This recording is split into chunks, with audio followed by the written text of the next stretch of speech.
Hello बच्चों, आइए इस प्रश्न को पढ़ते हैं। एसी परिपथ में धारा का आरएमएस मान 10 एम्पियर है। शिखर धारा कितनी होगी? आइए इस प्रश्न की मुख्य अवधारणा की चर्चा करें।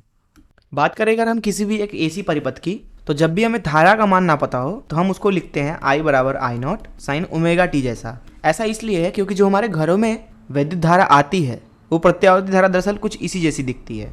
और अगर हम इस धारा के लिए आरएमएस मान निकालें, अर्थात आरएमएस धारा जिसको हम बोलते हैं वर्गमूल माध्यमान, तो उसे लिखा जाता है पहले धारा का स्क्वायर करो अर्थात वर्ग करो, फिर उसका औसत ले लो और फिर उसको वर्गमूल में डाल दो। तो अगर यहाँ पे आई आर एम एस का मान लिखना चाहें तो वो हो जाएगा I nought square sine square omega T.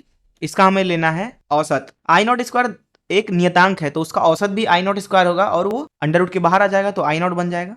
और फिर वर्गमूल के अंदर हम साइन स्क्वायर ओमेगा टी का औसत लिखेंगे। एक चीज मैं आपको बता दूं कि जो ये आरएमएस हम लोग लिख रहे हैं ये दरअसल 0 से टी समय के लिए है। ऐसी स्थिति में जो साइन स्क्वायर ओमेगा टी का औसत मान होता है 0 से टी समय के लिए वो दरअसल 1/2 होता है।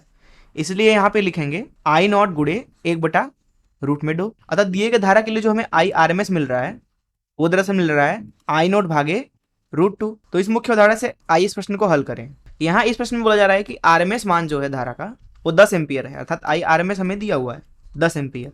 तो हमसे पूछ रहे हैं शिखर धारा का मान।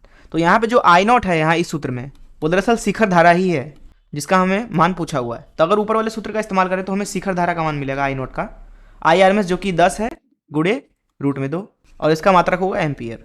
इस तरीके से हमने इस प्रश्न को हल कर लिया। मैं आशा करता हूँ कि आपको इस प्रश्न का हल जरूर समझ में आया होगा। धन्यवाद।